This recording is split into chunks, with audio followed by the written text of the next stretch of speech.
옛날에 사과나무 한 그루와 한 소년이 있었습니다. 나무와 소년은 너무 사이좋게 친하게 지냈어요. 소년은 이 사과나무 나뭇잎으로 왕관을 엮어서 숲속에 왕자 노릇을 하기도 했고요. 배가 고프면 그 나무의 사과를 따먹기도 했습니다. 나뭇가지 매달려 그네도 탔고요. 피곤하면 나무 그늘에 단잠을 잤기도 했습니다. 나무는 이 소년의 좋은 놀이터였고 나무도 그런 소년 때문에 너무나 행복했습니다. 그런데 시간이 흘러 소년이 나이가 들어가면서 나무는 혼자 있는 시간이 많아졌어요. 그러던 어느 날 소년이 다시 찾아왔을 때 나무는 너무 반가웠습니다.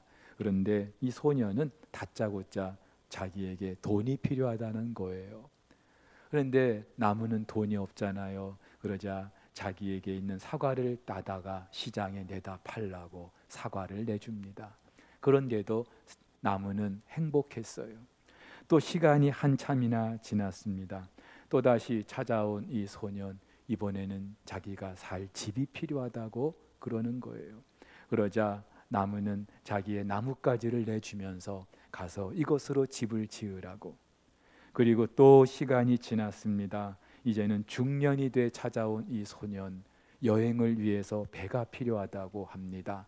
그러자 이번에는 이 나무가 자기의 몸통밖에 남지 않았는데 그 몸통을 내주면서 이것 가지고 가서 배를 만들라고 하죠. 이제 나무에게 남은 건 그루터기밖에 없습니다. 그래도 나무는 너무나 행복했어요. 그리고 또 오랜 시간이 지났습니다.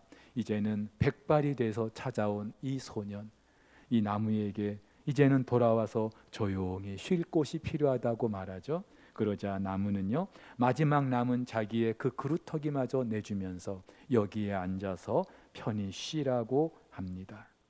나무는 어느새 자기의 모든 것을 이 소년에게 내준 거예요. 그런데도 이 나무는 너무나 행복했습니다. 미국의 쉘 실버스타인이라는 그 동화 작가의 아낌없이 주는 나무라는 그 동화의 내용입니다. 동화이긴 합니다만은 참 많은 걸 생각하게 해주는 그런 이야기죠. 특별히 우리 부모님들이야말로 우리 자식들에게 아낌없이 내주는 분들이 아닐까 싶습니다.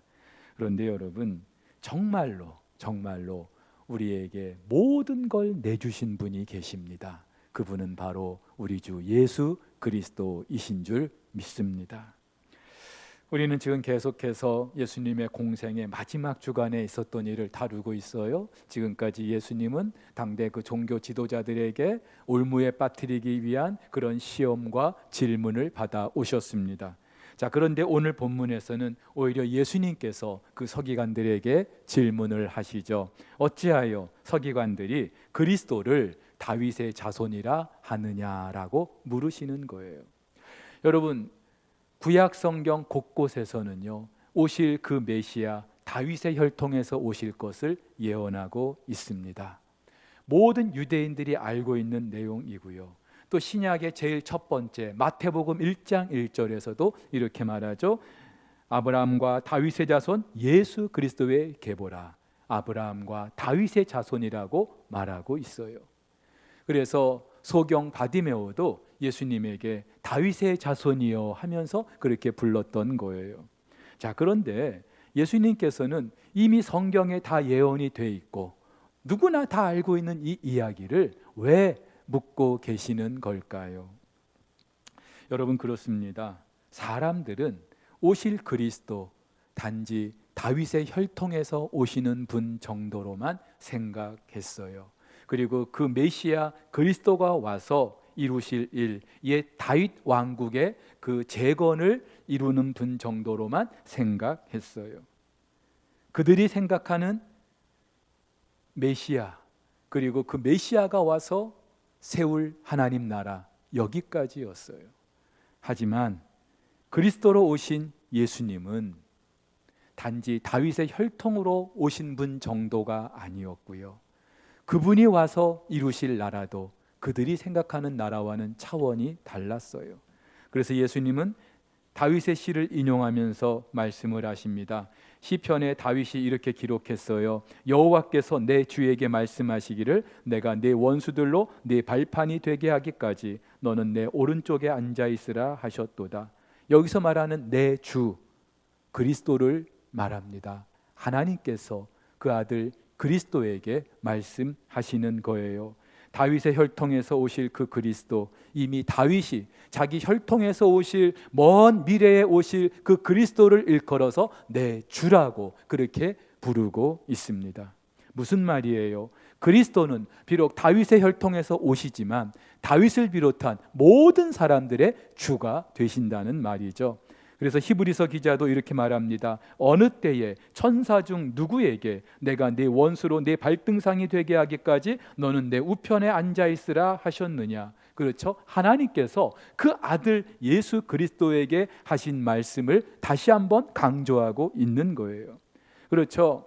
예수님께서는 물론 사람의 몸을 입고 다윗의 후손에서 오셨습니다. 우리의 죄를 대속하기 위해 어쩔 수 없이 그렇게 오신 거예요. 하지만 예수님께서도 이것을 부인하진 않습니다. 그러나 예수 그리스도는 이미 아브라함이 나기 전부터 계셨고, 아니 태초부터 영존하시는 하나님의 아들이신 줄로 믿습니다. 여러분, 그렇다면은 영원부터 계신 하나님의 아들 그 예수 그리스도, 유대인들이 그토록 추앙하는 다윗과는 비교할 수가 없는 분이죠. 다윗이 아무리 훌륭한 왕이라 할지라도 예수 그리스도는 그 다윗과는 비교할 수가 없는 분이에요. 예수 그리스도는 하나님의 아들이시기 때문에, 아울러서 다윗은 주변 나라들과 전쟁에서 그 땅덩어리를 넓힐 정도였지만 하나님의 아들 예수 그리스도께서 하시는 일은 죄와 사망의 권세에서 우리를 해방시키고 자유케 하시고 전 우주적인 그 하나님 나라를 만드시는 분인 줄로 믿습니다. 여러분, 당시 유대인들이 그렇고 오늘 저와 여러분들이 분명히 알아야 될 예수 그리스도에 관한 첫 번째 진실입니다. 예수 그리스도는 단지 우리를 지켜주는 수호신 정도가 아니에요. 우리의 병을 고쳐주시고 우리의 가난을 물리쳐주시는 그런 분 정도가 아니라는 말이에요. 여러분, 중요하지 않다는 게 아니에요. 지금도 우리 가운데는 육신의 연약함 때문에 힘들어하는 분들 계셔요. 경제적으로 어려워하는 분들 너무나 많이 계셔요. 하지만 그렇다고 해서 예수 그리스도께서 그 일만 하기 위해서 오신 분이 아니라는 말이죠. 근데 안타깝게도 예수님 당시 대부분 유대인들이 그랬고요. 오늘날도 대부분의 그리스도인들이 기대하는 예수 그리스도, 사모하는 예수 그리스도, 그저 현세의 어떤 그 문제들, 육신의 그 어떤 문제들을 해결해 주는 분 정도로만 생각하고 있는 거예요. 어떻게 할 수 있습니까? 당시 율법을 꽤나 많이 알고 있다고 여겨졌던 서기관들, 바리새인들, 이들의 삶을 통하여 그들이 그리스도를 어떻게 이해하고 있었는지를 우리가 알 수 있습니다. 당신은 다윗의 자손으로 오셨으나 다윗보다 더 크고 위대한 분이라는 사실을 지금 예수님께서 선포하시면서 그 서기관들의 삶을 꾸짖고 계셔요. 먼저 그들은 긴 옷을 입고 다닌다고 하십니다. 여기서 말하는 긴 옷은요, 보통 사람들이 입는 옷과는 구별되는 특별한 사람들만 입는, 당시 그 제사장이나 레위인들이 입었던, 그리고 그렇게 긴 옷을 입음으로 말미암아 내가 당신들과 다르다, 나는 당신들과 다르게 하나님을 더 잘 섬기는 경건한 사람이다, 그걸 나타내기 위한 옷이었어요. 그 긴 옷을 입는 걸 좋아했어요. 사람들이 많이 모이는 시장에서 사람들에게 문안받는 걸 좋아했어요. 칭찬받는 걸 좋아했어요. 또 높임받는 것도 좋아했어요. 당연히 회당의 그 높은 자리, 잔치의 그 윗자리를 좋아하지 않을 수 없었던 것이죠. 하나님을 높이고 다른 사람들을 높이기보다는 자기가 높임받는 일에 더 관심이 많았던 사람들이에요. 게다가 이들은요, 돈을 참 좋아했습니다. 돈 싫어하는 사람 있을까요? 그런데 이들이 돈을 좋아했던 이유는 차원이 달라요. 그 당시에 하나님의 복을 받은 사람들은 부자여야 된다는 것이 사람들의 통념이었어요. 그렇기 때문에 이 종교 지도자들이라고 하는 이 사람들 부자였어요. 돈을 좋아했어요. 또 수단과 방법을 가리지 않고 돈을 모으려고 했어요. 심지어 과부의 그 가산까지 삼키려고 했던 사람들이 바로 이들이에요. 여러분, 예수님 당시 이 서기관들은요, 율법 교사이기도 했지만 이 가난한 과부와 같은 사회적 약자들을 돕기 위한 법률 조언가 역할도 했었어요. 변호사였다는 말이죠. 그런데 이 사회적 약자들이, 이 과부 같은 사람들이 누구에게 자기의 그 억울한 일을 맡길 수 있을까? 누구한테 맡기면은 이것을 잘 해결해 줄 수 있을까? 그 판단 기준이 뭐였냐 하면은 어느 서기관이 기도를 길게 하는가, 그걸 두고 평가했다는 거예요. 기도를 길게 하는 사람들이 신앙이 좋은 사람들이고, 이 사람들한테 맡기면 내 모든 억울한 일도 잘 해결해 줄 수 있을 것이라. 그래서 이 서기관들, 남에게 보이기 위해서라도 길게 기도하지 않을 수 없었던 거예요. 또 실제로 법률적인 도움을 주는 과정에서 비용을 과다하게 청구하기도 하고요, 후견인 역할을 자처하면서 그들의 돈을 가로채기도 하고요. 한마디로 연약하고 궁핍한 그 과부들, 오히려 경제적으로 착취했던 사람들이 서기관들이었어요. 지금 예수님은 그들의 그 겉으로 드러난 화려한 모습 이면에 감춰져 있는 그네들의 위선과 거짓과 탐욕을 지금 들춰내고 계시는 겁니다. 그래서 마태복음에서는 화 있을진저 7번씩 말씀하시면서 바리새인과 서기관들의 그 위선을 꾸짖고 계셔요. 자, 그렇다면 여러분, 당시 이 바리새인들, 서기관들 대표적인 종교 지도자들이에요. 누구보다 하나님을 잘 섬긴다고, 신앙이 좋다고 여겨졌던 사람들이에요. 근데 이들이 왜 이렇게 살아가는 걸까요? 왜 사람들에게 보이기 위하여 긴 옷을 입고 다니고, 사람들로부터 인정받기를 좋아하고, 높은 자리에 올라가기를 좋아하고, 돈을 좋아하고, 왜 이랬을까요? 그 사람들의 됨됨이가 나빠서 그랬을까요? 아니에요. 여러분, 이들이 생각하는, 이들이 기다리는 그 메시아에 대한 생각이 달랐기 때문에 그렇습니다. 다시 말해서 이들은요, 오실 그 메시아, 철저히 정치적으로 또 민족적으로 그들을 해방시켜주고 옛 다윗 왕국을 다시 세워줄 그런 존재로 생각했던 거예요. 근데 여러분, 그들이 꿈꿨던 그 옛 다윗 왕국, 그 나라는요, 지금 살고 있는 이 세상과 다르지 않아요. 여전히 이 세상의 질서와 가치관이 그대로 작동할 수밖에 없는 그런 나라인 거예요. 그렇다 보니까 이 세상 나라, 누가 더 많이 가졌는가, 누가 더 높은 자리에 올라가는가, 여기에 따라서 그 사람을 인정해주고 또 박수를 쳐주고 또 축복을 받았다, 그렇게 여겨주기 때문에 이 바리새인과 서기관들의 삶이 이럴 수밖에 없었던 거예요. 그들이 생각했던 그리스도, 메시아에 대한 개념이 달랐기 때문에. 근데 여러분, 우리도 어쩌면 다르지 않을 수 있어요. 하나님 나라 백성이라고 하면서 저 하늘에 있는 그 소망을 우리가 사모해야 된다고 하면서 실제로 우리의 삶은 여전히 이 눈에 보이는 세상에 국한돼 있을 수 있어요. 여러분, 이 세상은 철저히 약육강식의 원리가 지배하고 있습니다. 그래서 다른 사람을 짓밟아야 내가 더 앞서갈 수 있고 높은 자리에 오를 수 있고, 사람들이 야 당신 성공했다, 출세했다 박수 쳐줄 수 있는 곳이 바로 이 세상이에요. 그렇다 보니까 우리 그리스도인들도 어쩔 수 없이 이 세상 나라와 하나님 나라의 이 경계선에서 왔다 갔다 하는 거예요. 줄타기 하는 거예요. 아예 어떤 분들은 이 세상 나라에 철퍼덕 그렇게 주저앉아서 여기가 전부인 것처럼 그렇게 살아가는 거예요.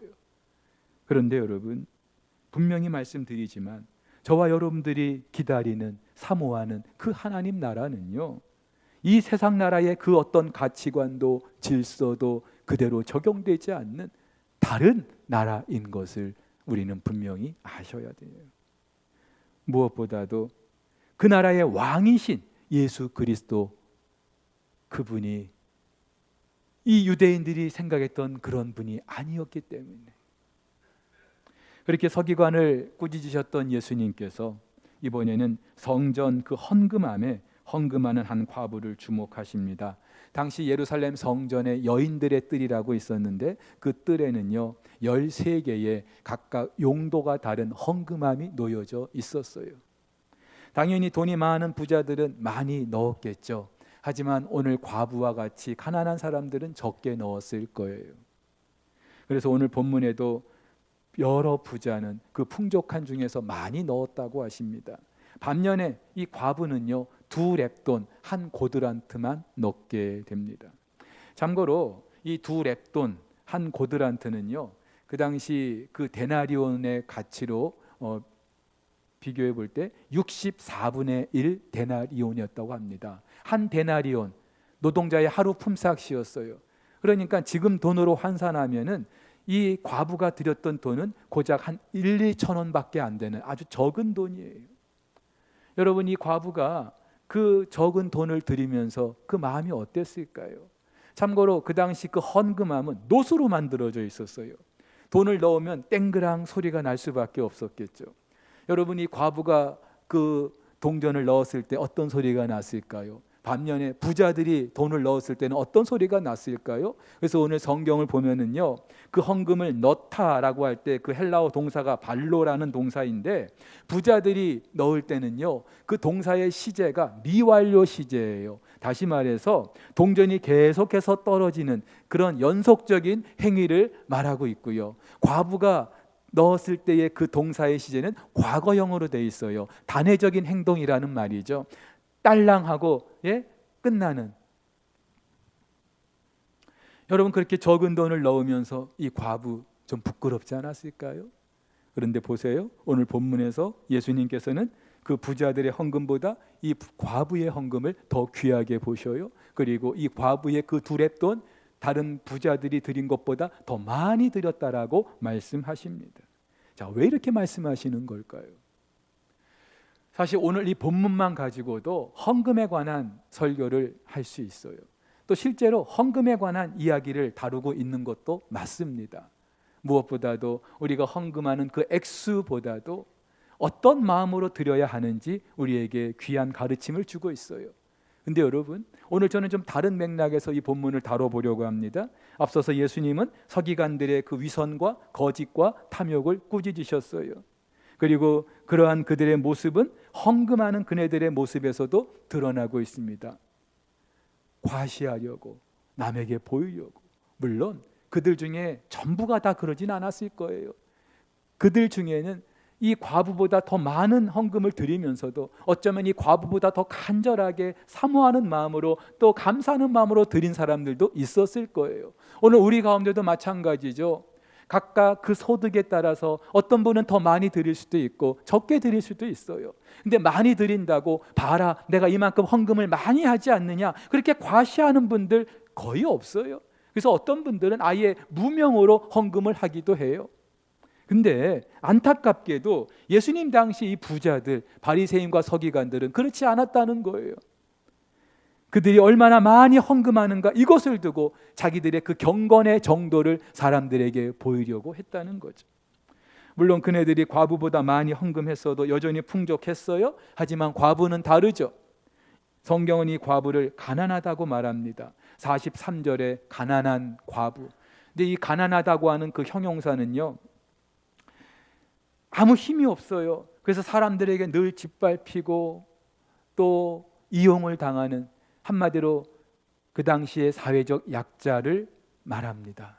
근데 이 44절에 가난한 중에서 드렸다라고 할 때 이 가난한 또 형용사가 다른 그런 형용사예요. 이 말은 생존이 가능하지 않은 절대적인 그런 결핍의 상태에서 드렸다는 말이죠. 당연하죠. 사회적인 약자가 절대적으로 결핍을 경험할 수밖에 없잖아요.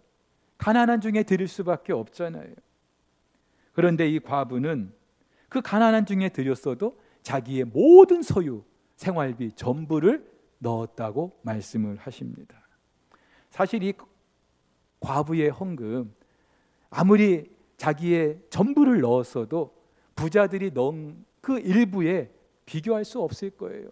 부자들이 드린 게 더 많을 수 있을 거예요. 근데 중요한 것은 이것은 이 여인의 전부였습니다.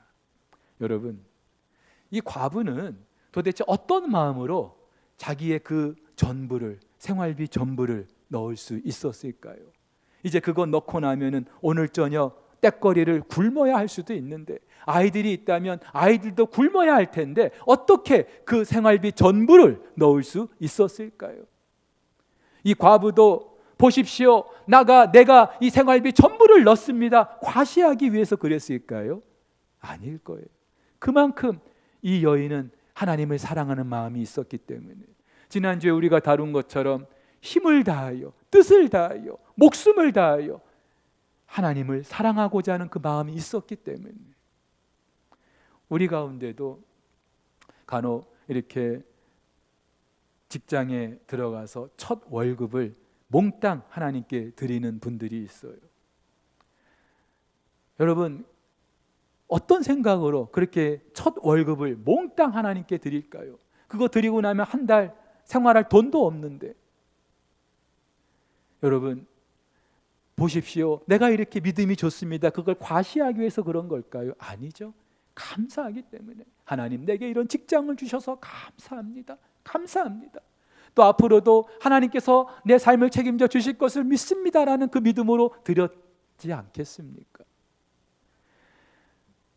우리 성도들 중에 폐지를 주어서 그렇게 살아가는 분들이 계셔요. 그런데 우리 형제 중에 어떤 친구는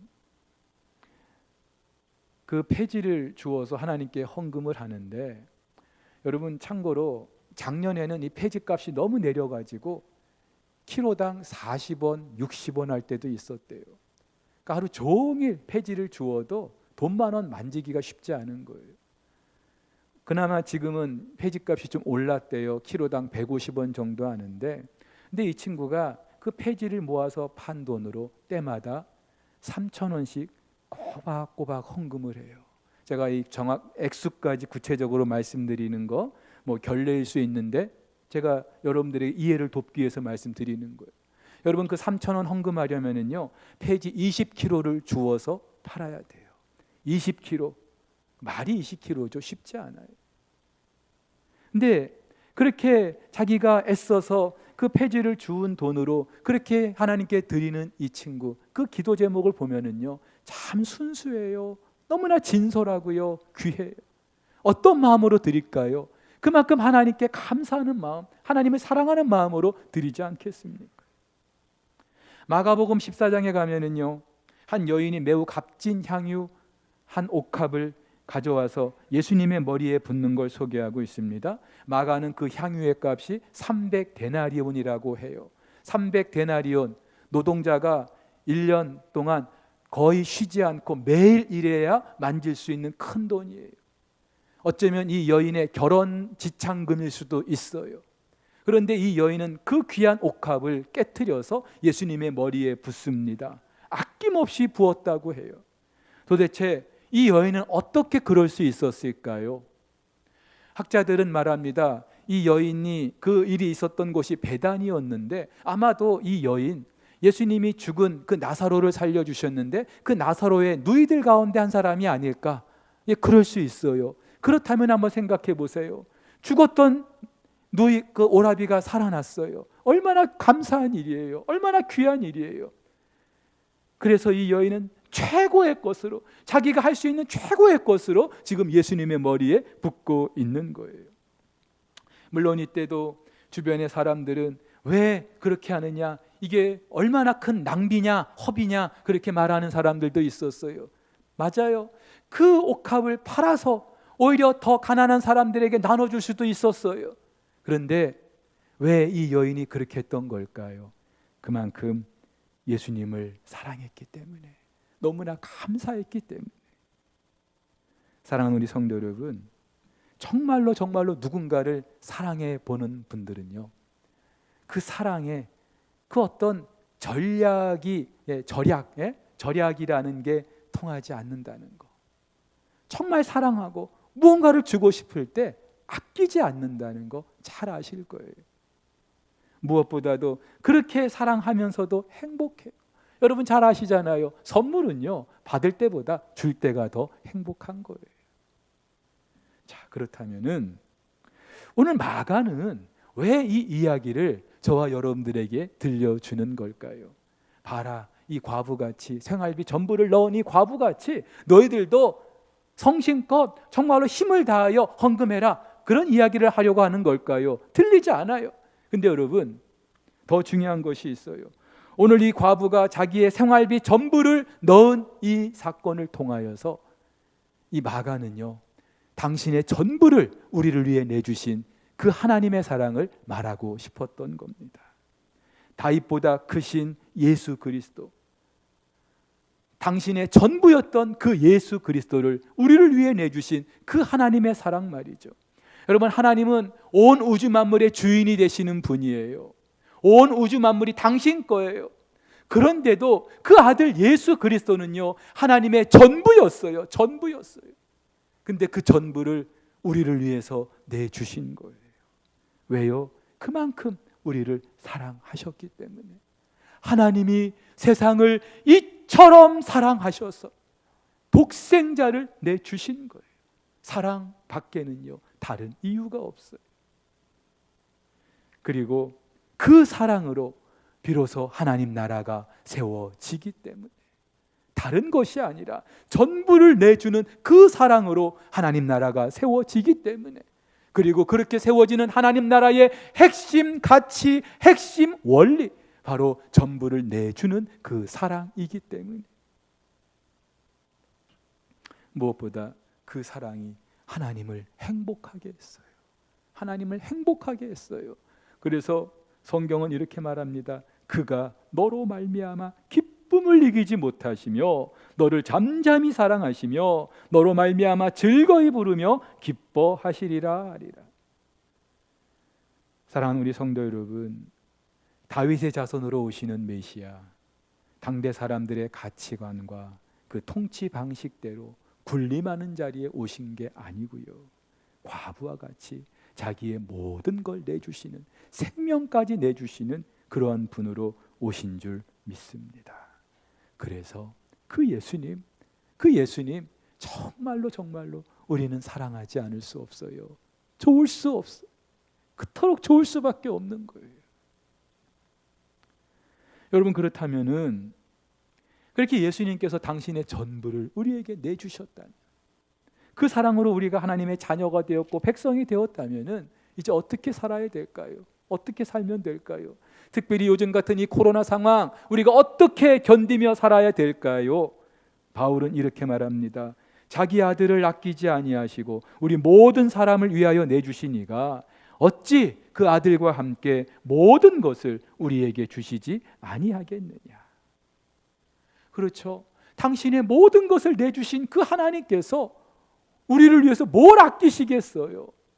특별히 당신의 전부를 내주셨던 때 저와 여러분이 죄인이었어요. 원수였어요. 근데 그 죄인을 향한 하나님의 사랑이 십자가에서 증명이 됐어요. 그렇다면 그 사랑으로 하나님의 자녀가 된 저와 여러분들을 얼마나 사랑하실까요?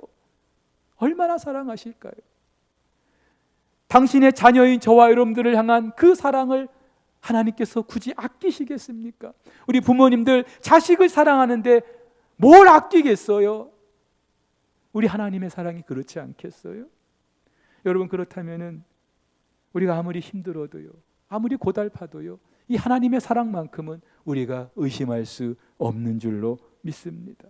그래서 바울이 이어서 이렇게 말합니다. 누가 우리를 그리스도의 사랑에서 끊으리요? 이 말은요, 우리가 어떻게 우리를 향한 그 하나님의 사랑을 의심할 수 있겠습니까? 이런 말이에요.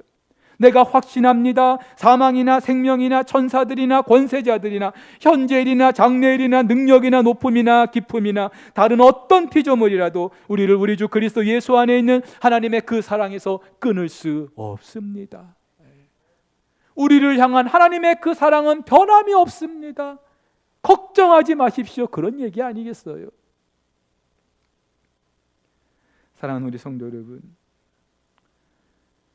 하나님께서는 가나안을 약속하셨어도 그 백성들 광야를 지나야 하는 것 아셨어요.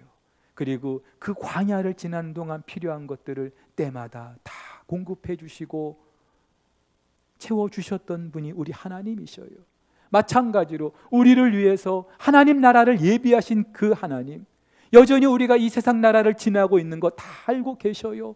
이 땅에서 무엇이 필요한지 다 알고 계셔요. 그리고 하나님께서는 알게 모르게 저와 여러분들에게 이 땅에서 필요한 것들도 채우시고 공급해 주시는 분인 줄 믿으시기를 바랍니다.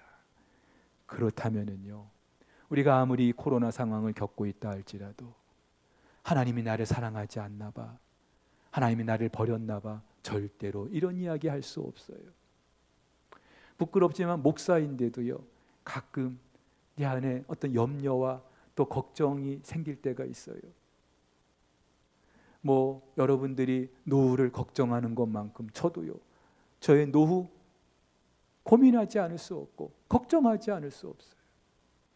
또 자녀들 이제 한창 학교 다니고 사회생활 하는데 이 아이들 다 이제 출가시키고 시집장가 보내야 되는데 준비된 건 아무것도 없고 어떻게 하지 걱정이 될 때가 있어요. 저도 어쩔 수 없는 부모이기 때문에. 근데 그때마다 하나님 주시는 생각이 있어요. 야, 너 이제까지 지내오는 동안에 너 굶은 적 있니? 내가 너를 도와주지 않은 적 있니? 내가 너를 네 남은 인생도 책임져 줄 거라고 확신하지 못하니? 참 어리석죠? 지금까지 살아온 게 하나님 은혜라고 고백하면서도 앞으로 살 날을 여전히 고민하고 있는 거예요. 네 아이들 네가 키운 줄 아니? 내가 키웠어. 내가 책임질 거야. 사랑하는 우리 성도 여러분, 왜 이렇게 말씀하시는 걸까요? 하나님은 당신의 전부를 우리에게 내주셨기 때문에, 그 사랑으로 저와 여러분들을 이 땅에서 지금까지도 살게 해주셨기 때문에. 그렇다면 우리가 또 한 주간 이제 시작해요. 또 어떤 일들이 있을지 알 수 없어요. 하지만 그래도 변함없는 나를 향한 아낌없이 당신을 다 내주신 그 사랑을 우리가 묵상하고 또 묵상하고 기억하고 곱씹어가면서 이번 한 주간도 우리가 넉넉히 승리하며 살아갈 수 있기를 주의 이름으로 축복합니다.